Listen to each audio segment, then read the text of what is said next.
So as most of you know, I'm Jenn, the CEO and co-founder of Align Impact.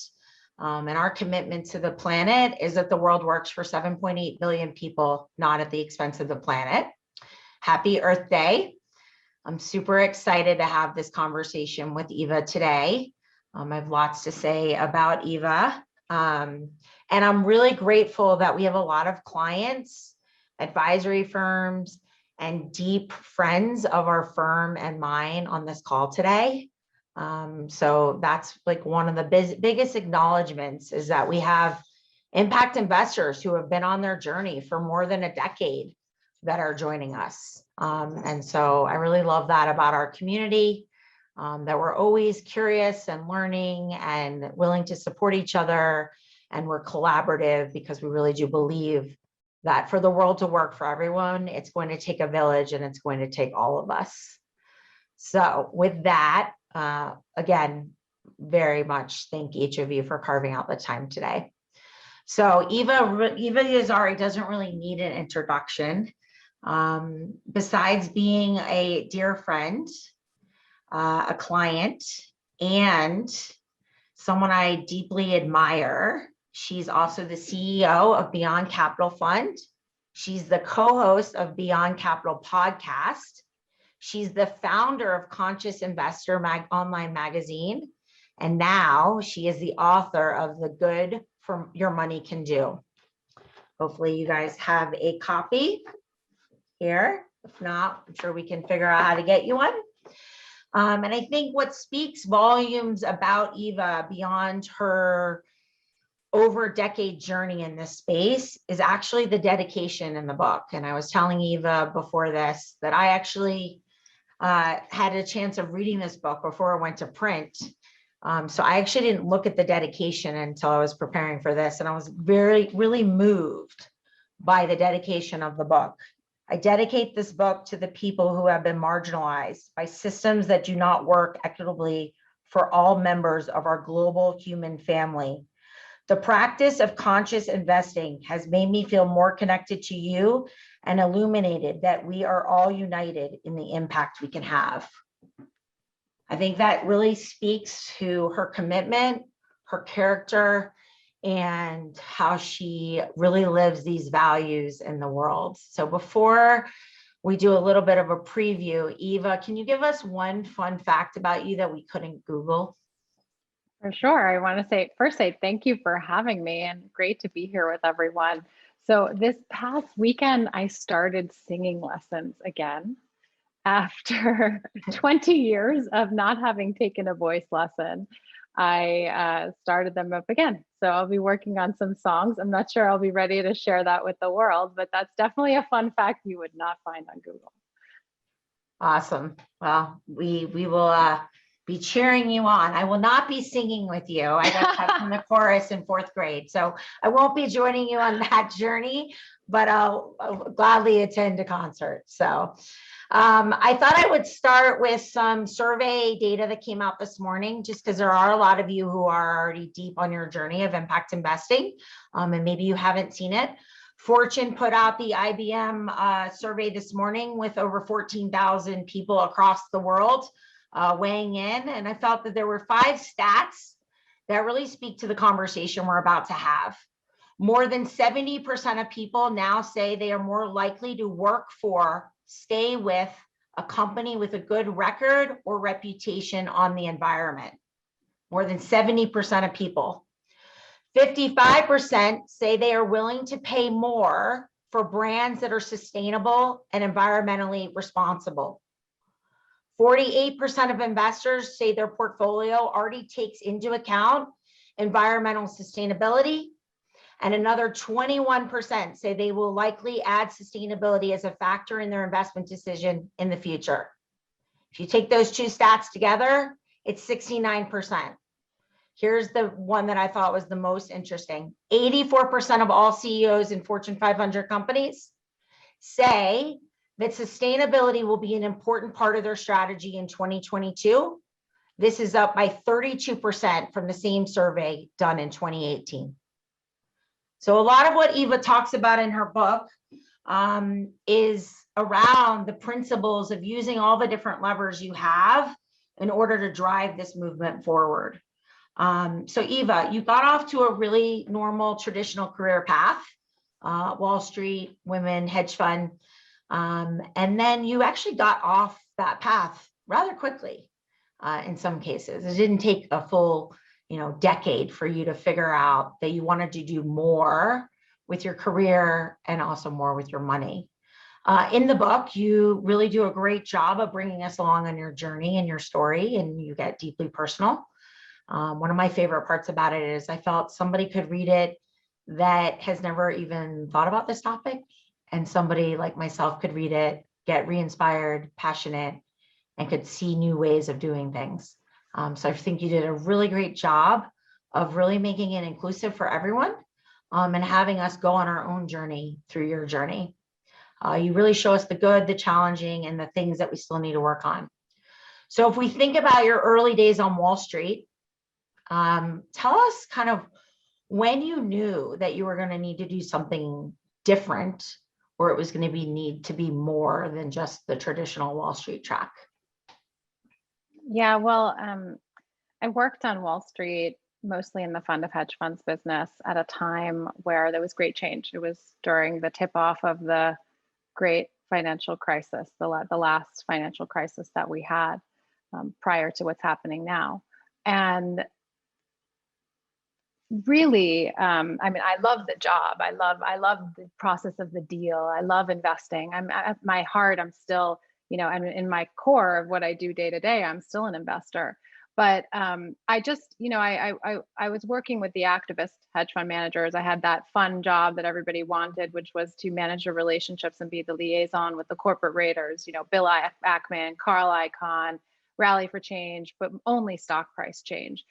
And because of my upbringing, which was largely social justice oriented with some family members in politics, and then the other side of my family living in Africa and hearing about what that was like in the 50s and 60s, and then coming back to the civil rights movement in the US, I had this framework and this background to draw from. And I just couldn't help but look out over Central Park in my Midtown office. I'll never forget, I always would just look out the window and think, there's got to be more to using this tool of capitalism to just making more money. And frankly, to the credit of the firm I was working for, there was a labor pension fund deal that was being brokered by one of these activist hedge fund managers. And so that's kind of what led me off the course of the traditional finance world. But also I witnessed the demise of the decline of Lehman. I never will forget the moment that the Bloomberg terminal flashed red in front of me and Lehman was bankrupt, and it was bankrupt on the backs of many innocent people who were sold mortgages unethically.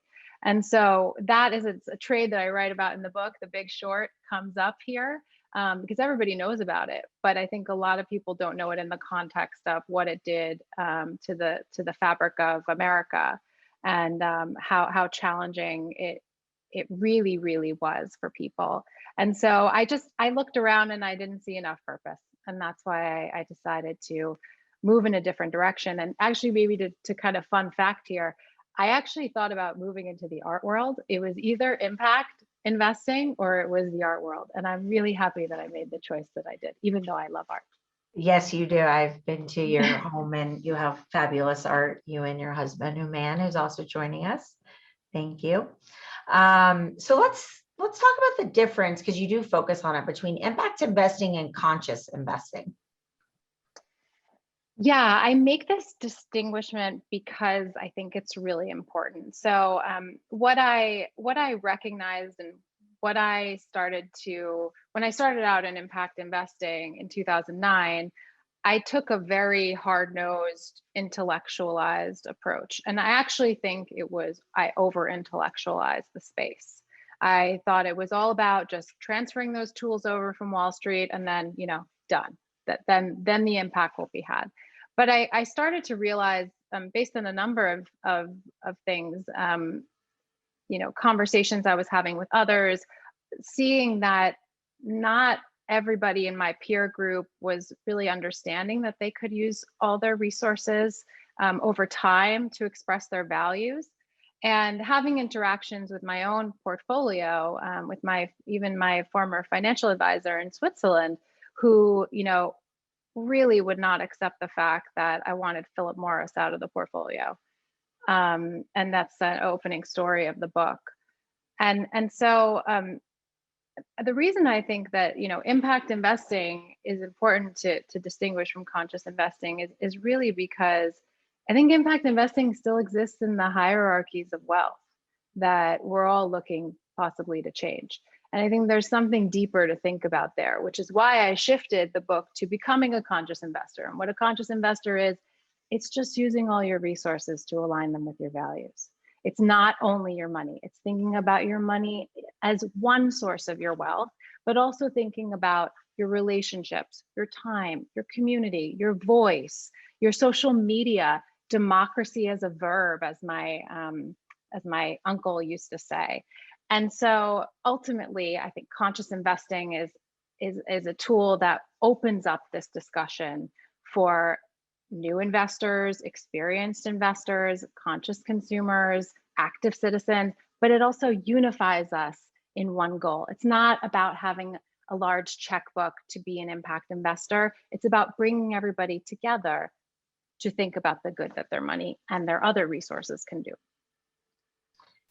Yeah, so you mentioned values a couple of times, and you spend a lot of time in the book talking about your own discovery of your values, your family values. It's deeply rooted because I know you so personally in your DNA and everything you do. Talk about how important that values alignment was and kind of your biggest takeaways from that, and then how it's constantly evolving. Yeah. Well, as I mentioned, I think I came to being an impact investor, maybe not having to find my values first. And it's why I put it in the second part of the book, which is essentially the guidebook piece of the book, as the #1 chapter. It's really, I do believe that becoming a conscious investor is about defining your values first. And Jen, I mean, I know that you go through that process with your clients, and I write about your process in the book as well, and playing that values game. For me, my family upbringing was a big part of examining my values and really taking stock of what I believe in and why. As I mentioned, my family lived in Africa in the 50s and 60s. My grandfather was a medical doctor, and for one reason or another, partially maybe because he lost his first wife, he decided to pick up and move 5 kids over there, and then have 3 more and adopt 1 child whose mother actually died in childbirth, probably because of postpartum hemorrhage.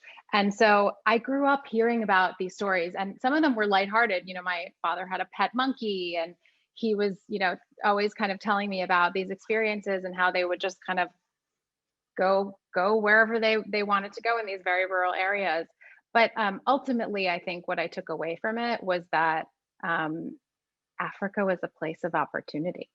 And I didn't necessarily have the biases that a lot of impact investors have had to overcome when it came to, thinking about what I call emerging markets now, but, other international investing. And so I have examined, my upbringing, and then I have also examined my own biases in the process of defining my own values. Particularly during 2020 and very, very recently. So it is a constant process. I would say the 3 areas that Hooman and I, maybe I'll add on a 4th one, but the 3 areas that we are most passionate and trying to do our best in terms of amplifying messages and as much as we can in our portfolio are gender equality, racial equality, and then climate. This is a climate emergency. Let's just be clear. And so that I think has always been really important to us. And that because Hooman is a Baha'i, which is a really progressive faith that I think aligns so well with impact investing, education is another key area that we've cared about throughout the years. But that process, I think, is deeply personal, and I'm not sure that it could be taught in a class. However, I think it can be taught anecdotally, and everybody has their own story to share. And I tried to also share the stories of others in the book who've defined their values and been clear about it. Perfect segue. It would be like as if we prepared this conversation. This conversation is a little bit more organic than normal. What's the biggest lesson you've learned going through the journey that you share in the book, or one or two things that stand out? You already talked about the family moving to Tanzania and really focusing on the African continent, and we're going to get into your work at Beyond Capital in a little bit. But what are some of your biggest lessons you've learned in sharing your personal journey? Well, I'll never forget speaking at an event in Brussels where I was somewhat defining impact investing for a group of tax exiles from France.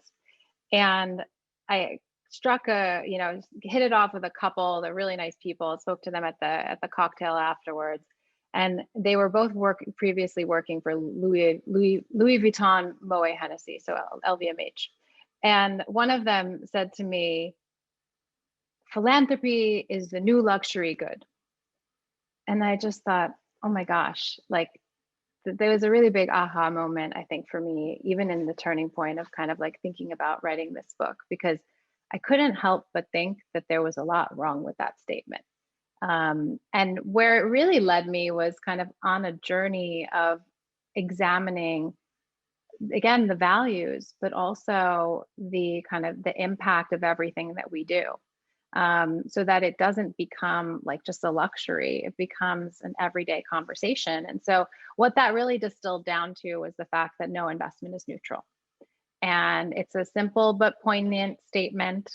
It really, to me, distills down what I'm trying to work on every day, from my consumer choices to, as much as I can, my investment decisions, to writing this book and putting it out there into the world, to my online magazine, to the relationships I'm having with 50 other female general partners every single day through a network called Transact Global, and sharing as much as possible to lift each other off the ground. And so it's, it can be really simple, but for me, I mean, I'm pretty much I'm going to put it on the t-shirt in 2021. I mean, the reality is like no investment is neutral. And that's been the biggest lesson for me, frankly, over the past 12 years. Awesome. I love it. So I'd love for you to read a small section of the book. You focus on gratitude and enlightenment and kind of your personal story. So I thought Eva is a spectacular voice. We're excited. Aren't we getting a audiobook this week or next week that you're reading? It's coming. Yes, I did read the audiobook. So well, we're excited for that. I'll listen to it as much as it was fun reading it. So will you read us an excerpt? Then we'll maybe take some questions from the audience, and then we'll dive in more to your actual work and leadership in the space. Absolutely, would love that. And just to let you know, this is from chapter 3. Chapter 2, apologies, is entitled "The Case for Meeting." And so it does get deeply personal, but I wanted to share that with all of you and wrap some of the messaging again around gratitude and enlightened self-interest. Looking for Saral Jivan. In late 2009, I traveled with 15 other members of the Beyond Capital team and board to India so that we could meet face-to-face with the management teams of our portfolio companies. This was not an easy trip. My fellow travelers and I were pushed well beyond our comfort zone in long car rides and packed daily schedules, with most of that time spent on the road, making it impossible to get the kind of rest we were accustomed to. And yet, if I only had one word to describe the experience, it would be gratitude. The pivotal moment came when we met with the woman driving the sales at Frontier Markets, a business that provides access to basic goods and services in the rural last mile, the endpoint of access. These are areas so remote, they are untouched by the commercial markets we eat, sleep, and breathe in developed countries. The company's name for its sales force, Saral Jivan Sahelis, or Easy Life Friends, is simple but powerful. Hina is 26 and stands at just over 5 feet tall, but her chin was held high as she led us to one of her customers. She lives in a small village a couple hours outside of Delhi, one of many of its kind that Frontier Markets serves. Frontier Markets employs over 3,800 women as Saral Jivan Sahelis, who work hard to provide for their families.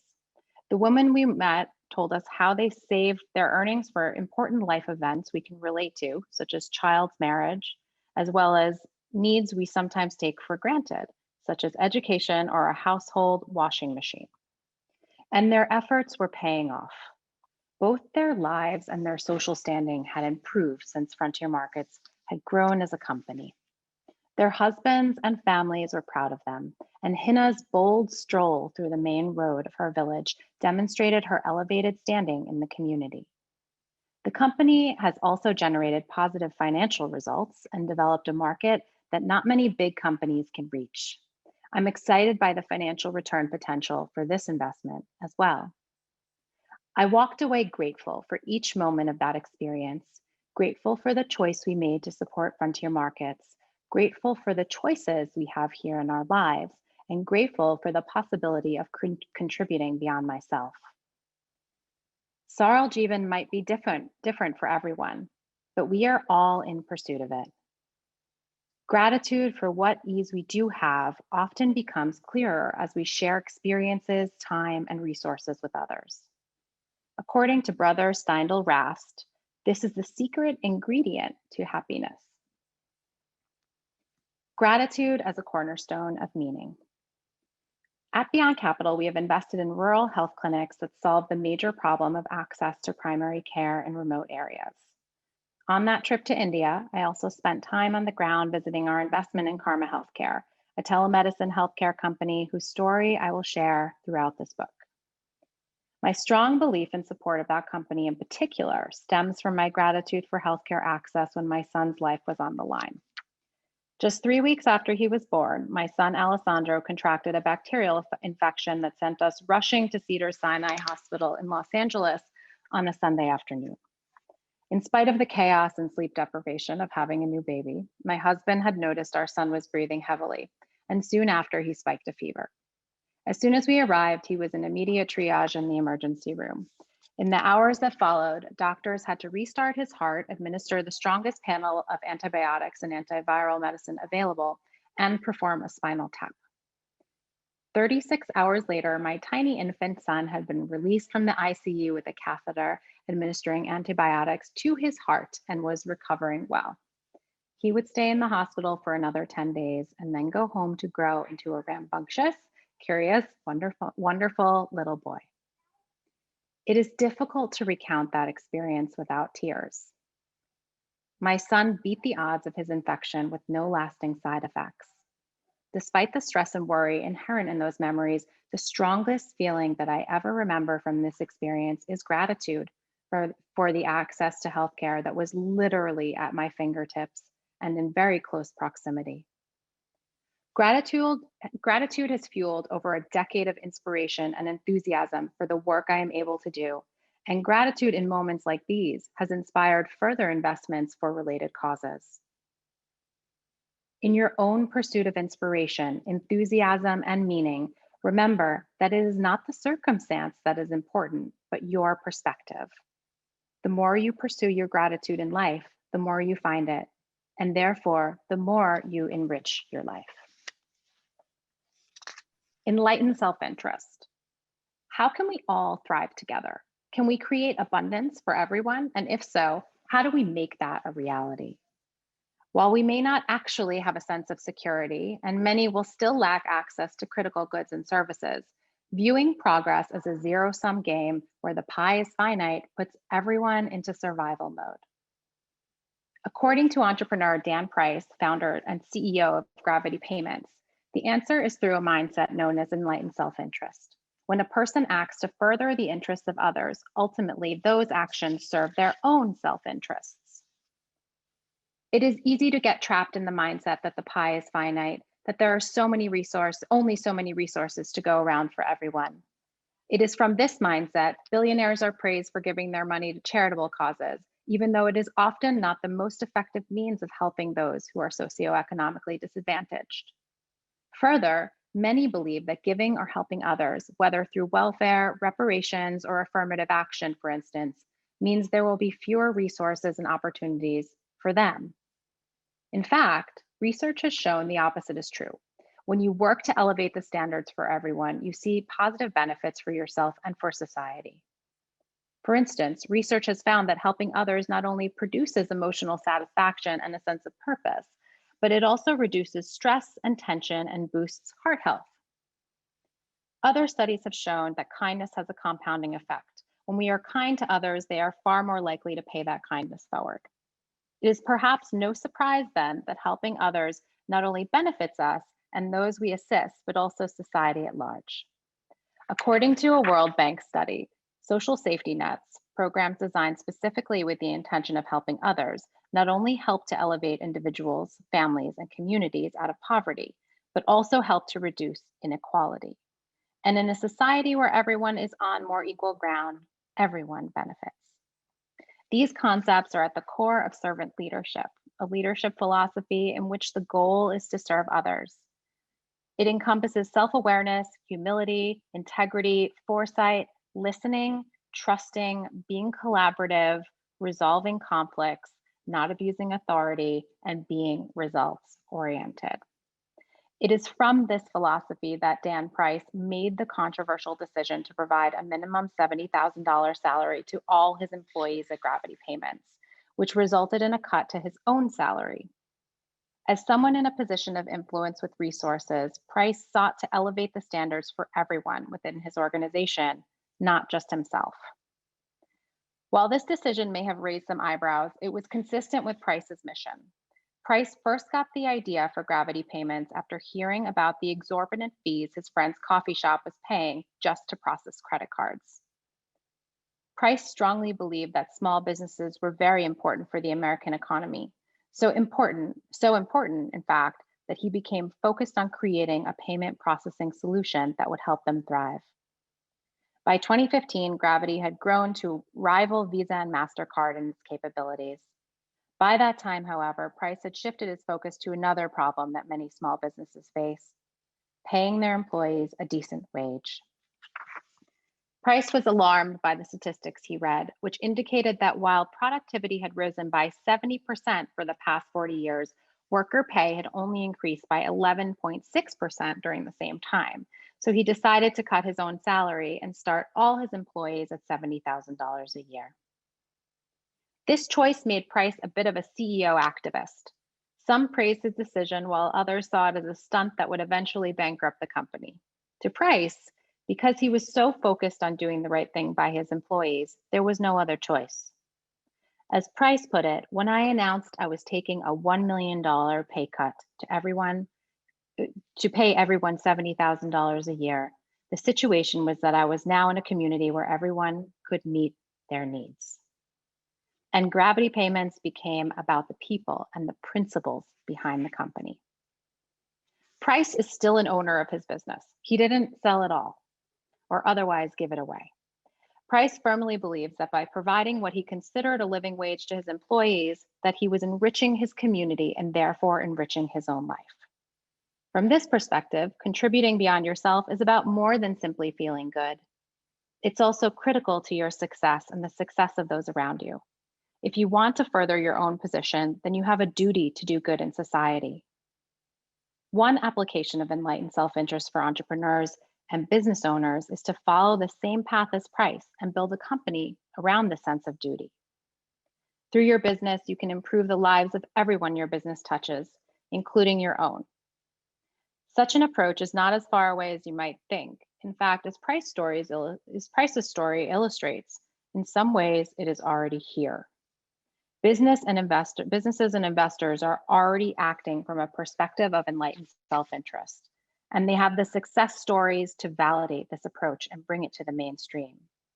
As a conscious investor, you can implement the same principles Price and Shaw Price employs in your investments, and with the other choices embedded in all of your resources.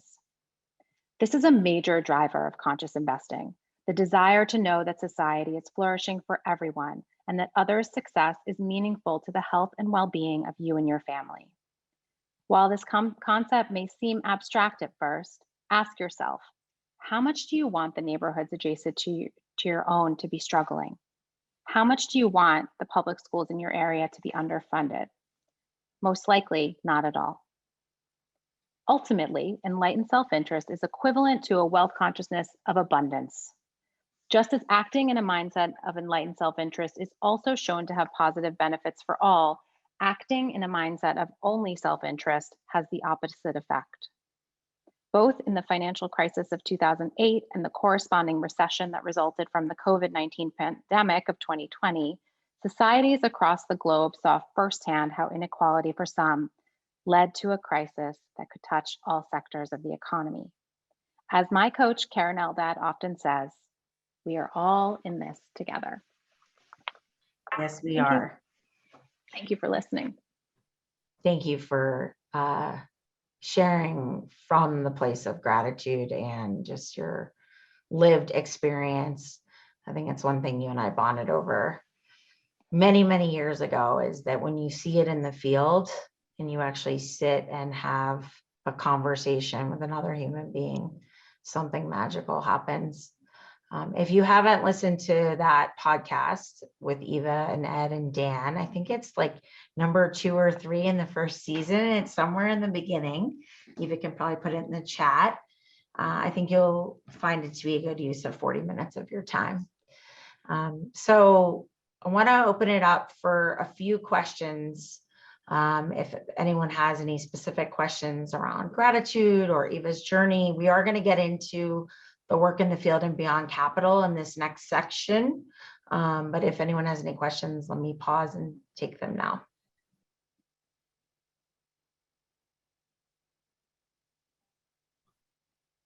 Everyone's thinking or speechless, or at one point I got so moved, I was like, I hope I can keep doing this, which for most people on this call know that that's not normal for me. So I don't see any questions as of yet, so let's continue on.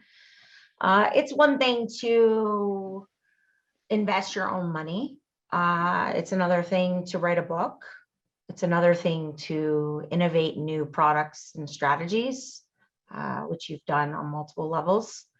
Talk to us about the original Beyond Capital Fund and the evergreen nature and kind of what you set out to do.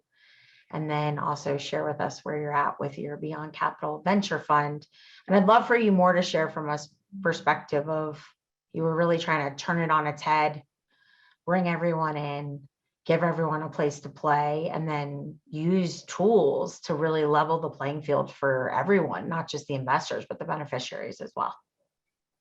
Yeah, thank you. So when I left Wall Street, I kind of took a look around, read a book called The Life You Could Save by Peter Singer, moral philosopher from Princeton. And Human and I actually kind of met around that time and got married around that time, and basically just looked at each other and said, why wait? You know, this concept of making money and then doing good later, that doesn't sound very fun for us. You know, we're ready to do this now. And we have some networks, we've got some people that we know, we have some doors that can be open potentially. We got to work for it. And we know that we have a tremendous amount of time, talent, capital, interest, people in our networks. I mean, you know, I'm coming out of Wall Street. Human's been working as a corporate general counsel and restructuring professional for 15 years at this point. And we knew that there were a lot of people that were values aligned or at least interested in doing something more in our networks. Now, this was in 2009, took a little time, but we did set up our fund as a nonprofit evergreen so that we could invest in startups, you know, young companies, seed capital, companies that were solving for access to basic goods and services, and really innovating around that, and bring in our networks into this discussion. So over the years, we had a lot of exited entrepreneurs, a number of, you know, some family foundations and individuals, but our approach really resonated with entrepreneurs and lawyers, kind of like the bulk of our networks. And we just tried to create a way for everybody to understand and engage with our work on a deeper level. So it wasn't just about, you know, using the tools of capitalism. It was asking more of capitalism and showing that that was possible through our venture investments, through our seed investments into companies like Frontier Markets, into companies like Karma Healthcare, into companies. I know there are a couple investors, maybe even on this call, like Kasha, one of the women's health e-commerce businesses in our portfolio. And so slowly we built a group of I would call them supporters across the globe. And we formalized that actually into a program called the Ambassador Program. And so now we have 50 ambassadors in 14 cities around the world that are not your usual impact suspects. They're really just professionals that want to keep that finger on the pulse of impact investing and learn about impact investing through the work of our 14 investments, 2 equity exits, 1 debt exit, and the ability for our portfolio to reach 8.3 million people with our investments. So like just thinking about how we did that as an investment manager. And so that was really the roots of our work, which is funny because I'll recommend another podcast. It's the How I Built This with Sal Khan. And at the end of the podcast, he basically says, why it's so valuable for Khan Academy to be a nonprofit is because nobody can tell me that I don't care about the mission from now on. You know, I'm really walking the talk. And I think it was really important for Fuman and myself when we started Beyond Capital, and then the whole team that developed around us, to truly be committed to the impact story. And so how that evolved, Jen, to answer your question, is we started to see that impact story being baked into models. And we started to notice that in our markets, there wasn't a trade-off when, you know, hundreds of thousands of people lacked access to eye care, and we could invest in a company, get it off the ground, and even have a 2 times return in that business. And so that's where we really started to think about, okay, how do we take this to scale? I'm not going to lie, it's not easy to run a 501c3. I don't think, I think that there's some culture shifting that needs to happen around that, because I'm sure there are 501c3s that do really necessary work that maybe even impact investors couldn't do, but it's tough. And so like we all guessed, you know, we went out to market and started raising Beyond Capital Ventures and the reception has been good. We're first closing, we're starting that process in next week of getting all the documentation and getting that entity off the ground to continue to make our investments. But funny enough, I think donors, many have re-upped, and many have re-upped in multiples. And so it says a lot about this kind of world of philanthropy versus impact and how people are motivated. But the 3 key changes are really, we started to elevate the people. So we stopped caring about like what venture was telling us to do. You know, our website, you know, our pitch book rather, like we took the logos and we just put them to the side, and we put the faces of the people that we were investing in. We put the faces of the entrepreneurs that were conscious leaders. And we really, really realized that conscious leadership is the secret sauce to our investment strategy. We have to invest in leaders that are thinking about all stakeholders. It seems like a given in impact, but it is absolutely not. And it's very easy for a company to put a foot forward. And then we've also tried to do other kind of, I would say maybe slightly out of the box things like equitable venture, where we're giving a percentage of the carry to every founder that meets specific milestones in the portfolio. Another demonstration of you living out your values and really sharing in the equity and the upside, and the pie is big enough that we can all take part in having a slice of it. So it was actually a good segue into servant leadership, which you talked about briefly in the excerpt you read, which wasn't planned actually. It's just something I felt when I am in conversations with you and I hear you speak about conscious leadership, servant leadership. I really appreciate you sending me Conscious Leadership as a holiday gift for us to read. Talk about that and what that means for you and what that means for society. And how do we really make sure that that is instilled in all CEOs as well as every leader in every organization, right? Because every organization has essentially lots of different leaders and different styles and different places within the organization. I know that to be true, at least in our own organization at Align. Yeah. Well, let me just take a step back and kind of define conscious leadership. So I define it as kind of a subgroup of conscious investing. So it really is about thinking about all stakeholders. But there's another great book called The 15 Commitments of Conscious Leaders.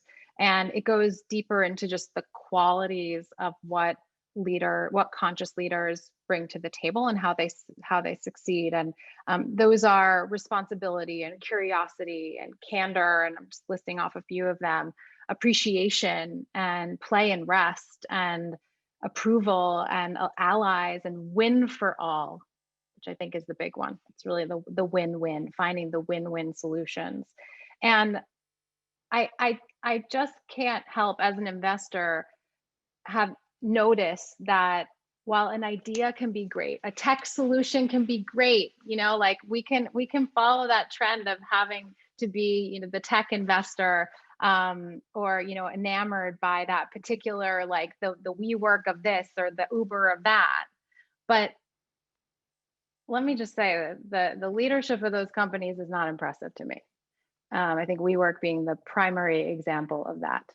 And when I took a step back, and actually the piece that really influenced me was simply just the New Yorker piece on WeWork and how the traditional venture industry just continue to prop up a leader that is clearly unfit. I took a step back and really thought about, why am I not engaging with people like this? Or, what am I looking for that's different? Why are our portfolio companies succeeding and, not requiring this kind of battle aspect to their everyday business?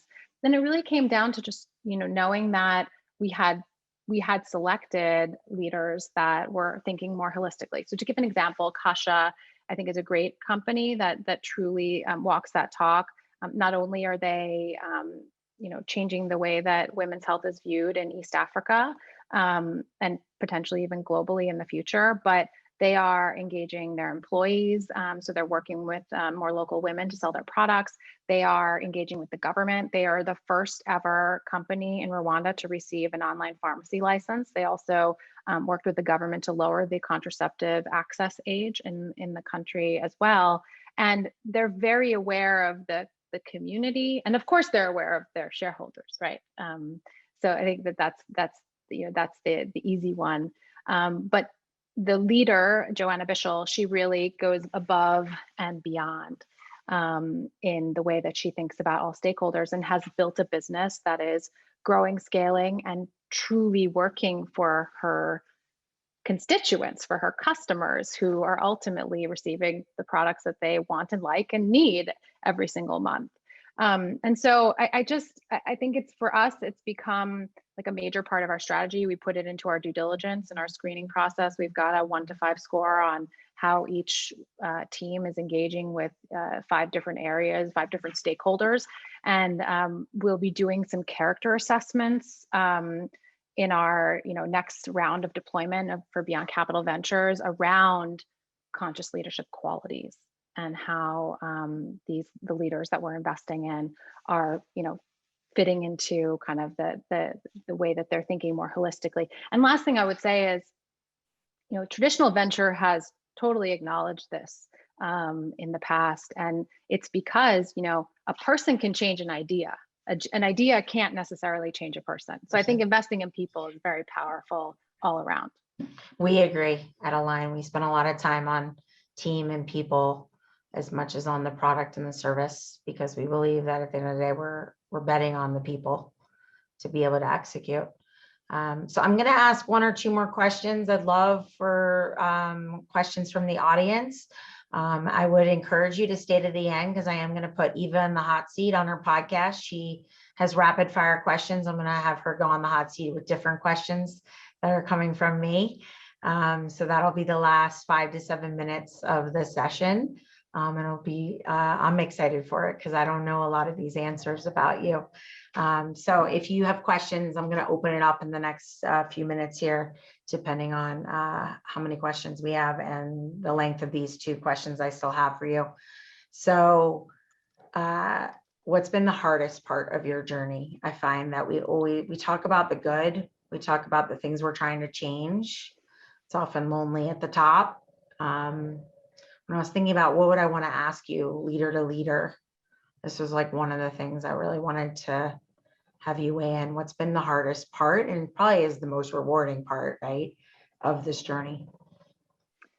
So there was a study today. It may not have come out today, but it said asset managers owned by women and minorities have to work 10 times as hard for assets. And I said to my team, I'm up for that. But I've been a woman in finance for over a decade, for now 15 years. And I really hope that the next generation doesn't have to deal with the stuff that I've had to deal with, because it's a waste of time. And so I think that, speaking really openly and vulnerably, I think that in many ways, the path that I took was meant to be intentional. And Jen, I'm so grateful that you recognize, the areas where we tried to really innovate and go above and beyond. But, throughout the years, there have been a ton of naysayers who said, nice that you're doing your charity. I'm glad you're doing that. This is a pet project for you, isn't it? And I think that these things are unfortunate, but I think that they're still happening. And I feel very grateful and privileged to be able to lift my fund off the ground, to be able to speak the language of fund legalese, to get this all in place. And I do think that my gender has somewhat played a role in the length of time it has taken to get to the number of assets that we're going to have, which is between 20 and 30 million. And I think it's unfortunate because we've always done excellent due diligence, and that's something that's always allowed me to sleep soundly at night. Yeah, so it was a perfect segue into my last question. Chin, you're on up next. So I'm gonna let you answer your question after I ask this question, because it dovetails perfectly into it. And I know Patience is on this call and she'll resonate with this as well. We keep trying to invest in women in the BIPOC community, and it's still flat. Yeah. The data actually for women is going backwards. What do you think it's going to take, briefly, and we can expand on this maybe in the Q&A. What is it going to take to have the numbers and really the reality shift? I mean, I want to use this time to say I'm really humbled by the 15 plus women and all the men at the Align team, but that women are leaving big Wall Street firms to come join our team, and they're living out their values. And I'm super excited for the next generation. So Eva, what is it going to take to really shift the equity, not only around gender, but around racial? Because these are two of your big issue areas, you and your husband. Yeah. Well, I think I'll speak from the private investing side, because I think that that's actually where like the change can really happen. And I'm a fund person, so that's my background, and I kind of get excited about that part of the world. And I think it's going to take a little bit of a stretch from everybody to, maybe think about your due diligence in a different way. I haven't told you this as a client of yours, Jen, but I recently committed to a fund with 2 female GPs that I liked, and I stretched a little bit to do it. Frankly, in my due diligence. And I think if I were wearing my, pure kind of Wall Street hat, I might have said, there are some things that I'm not sure would make this a good investment, but I made it happen because I was really passionate about it, because I brought my heart to that decision and not just my head. And I think that that is important. And there's the tension there for me that I don't know where the line is, but I know when to cross it. I know when to stretch myself. And I think we all need to figure out where that line is, and I think it just comes down to maybe examining yourself and like where you're comfortable jumping over.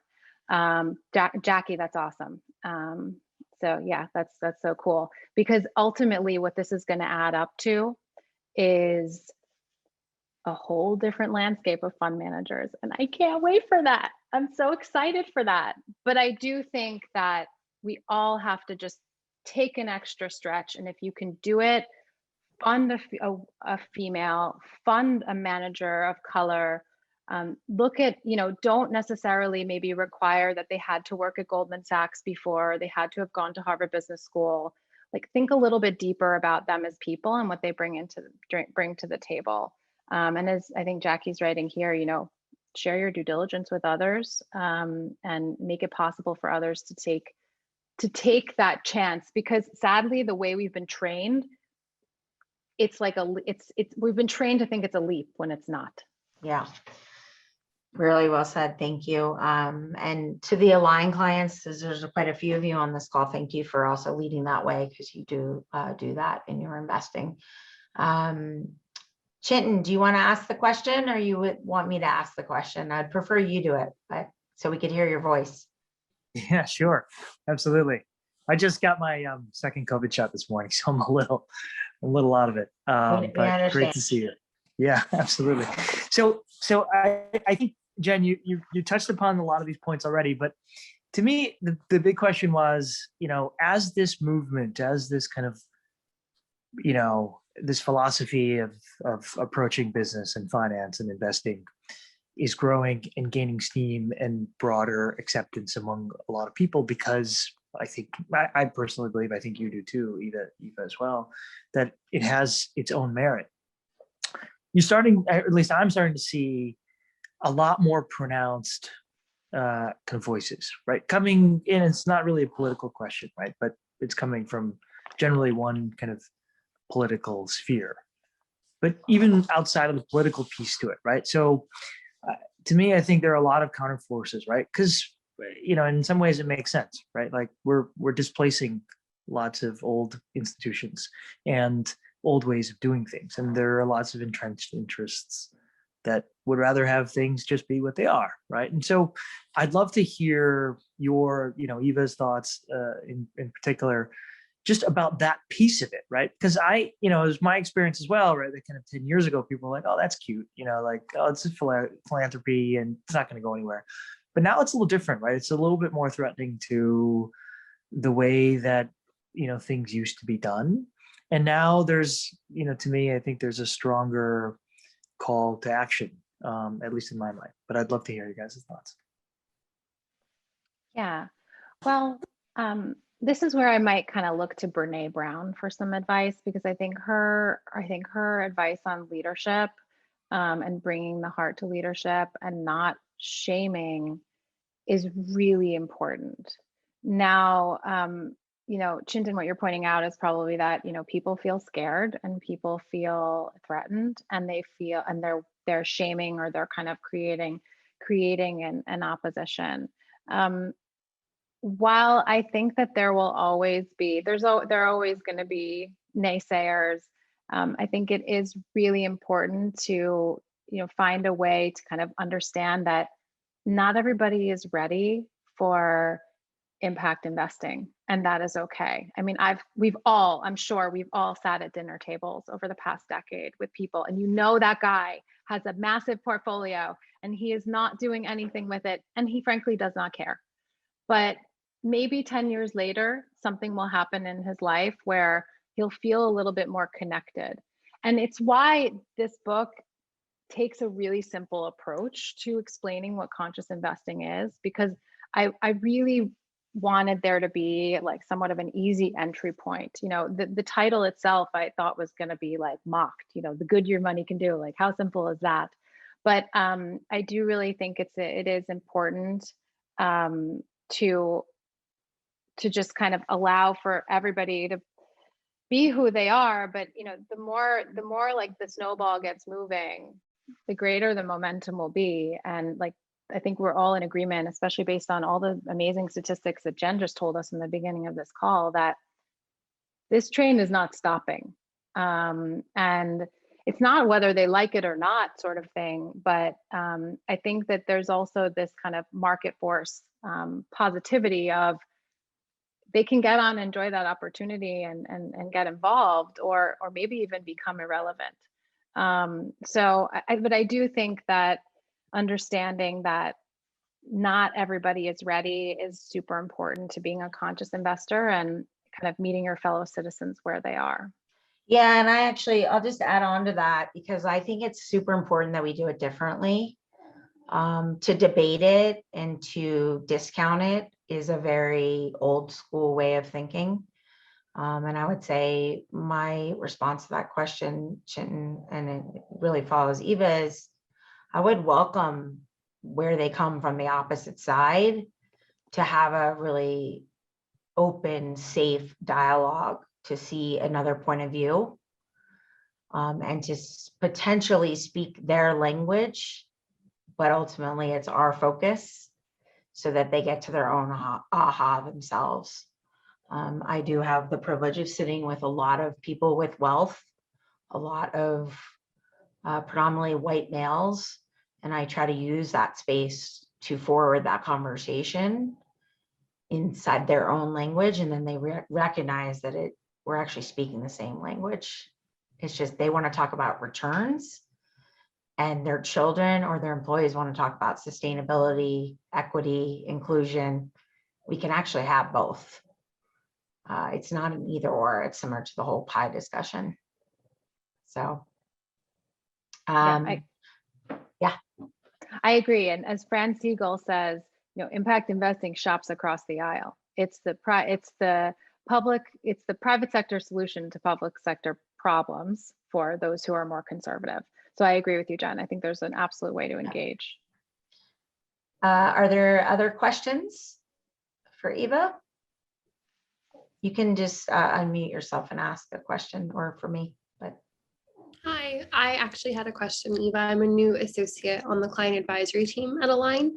I was curious to know how much you thought there was a need for undergraduate and graduate business schools to propagate this type of thinking, like really truly starting from the bottom up when it comes to understanding how finance can also have a positive societal impact. I think it's really important. And I know that Harvard business students, I think 50% of them now state that they are at HBS because there's my daughter, super cute, because of the purpose-driven business component of the curriculum, and Rebecca Henderson being a major force of that. But I think it is really, really important. I think it's been a shame. Oh, you mentioned undergraduate, but I've also seen, graduate schools, and some of them are willing to take this on and some of them are absolutely not. But I do think that is important. That being said, this topic is not foreign to the generation that are undergrads right now, as you likely know, and to my little daughter. I mean, I think these next generations, including my son, who's 7 years old, are asking about sustainability, Trash Island, and it's Earth Day, so our son was requested to bring garbage, like a waste-free lunch, which he actually always does anyway, so we didn't have to do any extra work. But when Human, my husband, asked him, do you know, you should tell, or you should know, you should learn how to be waste-free, he said, I already know that. So I think ultimately, if the schools are not going to do a good job of it, I think that it will be requested, or there will be other ways of learning these topics. And one of the things in the back of the acknowledgements is that the next generation is a group that's really giving me hope. They'll give us a run for our money, as your son does, as I'm hiking with him up 2.5 miles and he's wanting to talk about Trash Island at 6. I'm like, I'm scared for how smart they're going to be. Patience, I saw you unmuted. Yes. Yeah. So Eva, I have a question related to the fact that your fund is mostly emerging markets focused. And given the issues in everybody's backyard right now in the US, are you finding it difficult to raise the capital? The answer is no. Thank you for asking that, though. So I am actively in the capital raise. And yes, there are some of these innovative fund of funds and groups are starting in the US with US focused managers.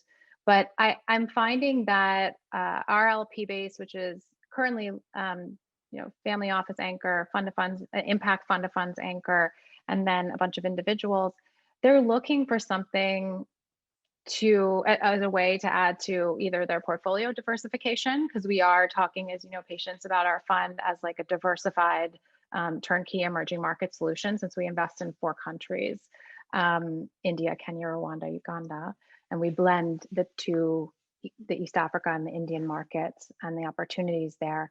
But I think also we do have more European investors. We have an offshore fund for Europeans, and so I think that they're more oriented towards those markets. But occasionally, I've had 270 conversations for this raise, and occasionally there are some groups that say, no, we're only doing the US and we're only focusing on what's happening in our country right now.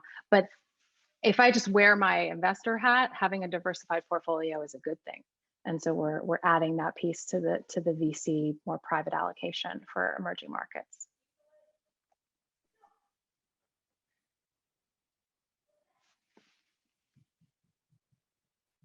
Any other questions before we go into rapid fire? I would just love to say that I'm here for all of you. I wrote this book, not for myself, but for everybody who wants to read it. And I'm always happy to answer any questions. I'm happy to give you my contact information. In all earnestness, I really hope that you give me your feedback. I've been really surprised to know what has resonated with people, and be able to share the book in different lights. So please know that I'm always available for questions. And yes, Jackie, I did go to Barnard. All right. What keeps you up at night? Climate change. Yeah, as you said, it was an emergency. Yeah. Interesting. And some of the additional stats I didn't read at the start of this, the US is still lagging on debating climate change. We're at 51% are believe, and the rest of the world's at 70%. So just interesting, that fun fact there. Not fun, but we still have work to do. What are you reading now? I'm reading a couple of books, starting off with The Culture Code by Daniel Coyle, to go a little bit deeper into like what drives teams and how values are brought into teams and how that translates to being more stakeholder, not shareholder oriented. And I'm also reading Elevated Economics. It's like the cousin to my book. I'm doing a talk with Richard Steele in a couple of weeks. It's centered around the case for companies to care about more than just their shareholders. That 84% we started with. Yep, Awesome. exactly. What inspires you? What really inspires me are people that are contributing beyond themselves, who are thinking about more than just the I, who are thinking about the we. When are you happiest? I'm happiest when I'm in communities that I know are looking out for others and are using creativity to find solutions. I think it drives, and some of I use the we for whom and myself, some of our decisions of where we want to live long term, probably in places where there's a little bit more of a social safety net. So somebody asked me, what'd you say? Regardless of what the tax rate is. Because I talk about taxes in the book as a form of being a conscious investor. So somebody asked me this question on a podcast that is yet to be released last week, and I was almost stunned. So I thought I would ask it to you. So let's fast forward 3 to 5 years. And the reason it's 3 to 5 years is because we picked a 10-year time horizon from when we started Align. And let's say that we're not needed anymore. Like, this is just how we invest. Like, we don't need separate entities. We don't need, we can do what we're doing. Like, I think a lot of us on this call believe this is possible in the next decade, right? Or we wouldn't be doing what we're doing. But let's just say it's complete, right? We're out of business, all of us, which would be awesome. What are you doing the next day or the next year? Like, what are you doing that you dream of doing that maybe isn't in this space? that maybe we don't know about. So I encourage you to imagine. Yeah. And what is Eva doing, and what are you and Human doing? So I would just tell you something that not many people know, which is that probably in the next 5 years, I'll get a master's in public health. And, healthcare is an area that's really important to me. I'm not sure if it's because my grandfather was a doctor and his whole experience of starting the hospital in Tanzania, or frankly, the fact that I've always known that my Aunt Betsy's mom died in childbirth, and relating to my own experience of becoming a mother. But I definitely will go back to graduate school. Depending on how this all plays out, I see some niche funds around grad school, around healthcare, coming out of what Beyond Capital Ventures is doing. And I also see going back to my fund of funds roots, because I really do think that if we can get diverse managers off the ground, there's going to be an awesome portfolio to invest in. And I know some groups are already working on this. And I'm excited to think about how to be a part of that as well. Awesome. I'm getting some private messages of how did I answer it. You'll have to stay tuned. Yes. I would say it's not that different from your answer, in that there's similarities in what we do every day today. I think it's just how we spend our time, and who we spend our time with.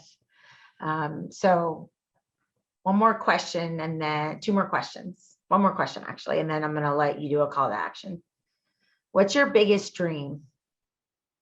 Like the dream that gets you up in the morning when you don't want to get up? That everybody has a fair chance, that everybody is treated equally. It's deep for me. I mean, when we were really tiny and starting Beyond Capital, I would look at Human and say, we're doing this. Like, we're trying our best. We're contributing beyond ourselves. We're not the whole solution, and that is totally okay. We are making progress, and we're helping.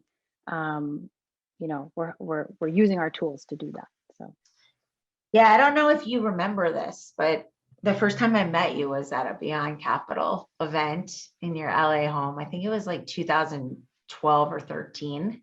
12, yeah. Yeah. I can remember as if it was yesterday. Like as if I walked into that house, up those stairs, into that dining room, and then listened to the two of you in your vision. So it's like profound, almost a decade later, to see it come to fruition. I thank you for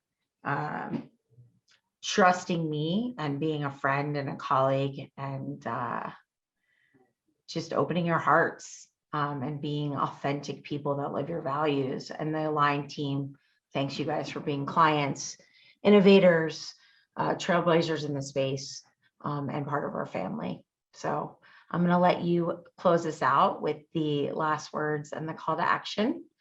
And to everyone that's joined us here today, and those that will listen post, thank you for being part of our family. Thank you for being committed that the world works for everyone and not at the expense of the planet.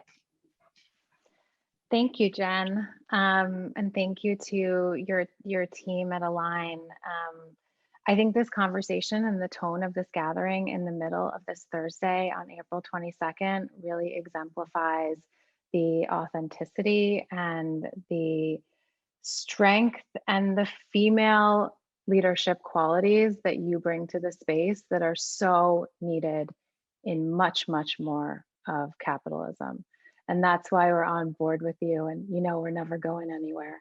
So I'll leave everybody with a call to action, which is really to just don't think about only who's doing impact investments to be possible impact investors. Really don't just gravitate towards these easy targets.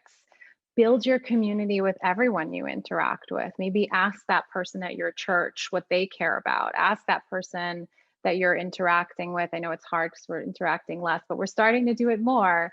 Ask your neighbor, have they ever thought about aligning their money and their values? because impact investing can really be an opportunity for everyone. And when we start to unlock that power of impact investing, I think that there's tremendous opportunity for us to achieve the goals that we're saying, to have this dream where society and capitalism are working for everyone and also not at the expense of the planet. So I've been really deeply grateful to be here with all of you, and thank you again for listening. I know all of our time and your time is so precious, so it really means the world. All right, and if you haven't read it, The Good Your Money Can Do, the link is in the chat, and we will send it out with the recording at some point early next week, if not tomorrow, but probably next week. And again, thank you everyone for joining us, and Eva and Aman, thank you for being who you are. And we hope everyone has a great rest of the day and a great rest of the week, and enjoy your weekend. Happy Earth Day. Take care, everyone. Happy Earth Day.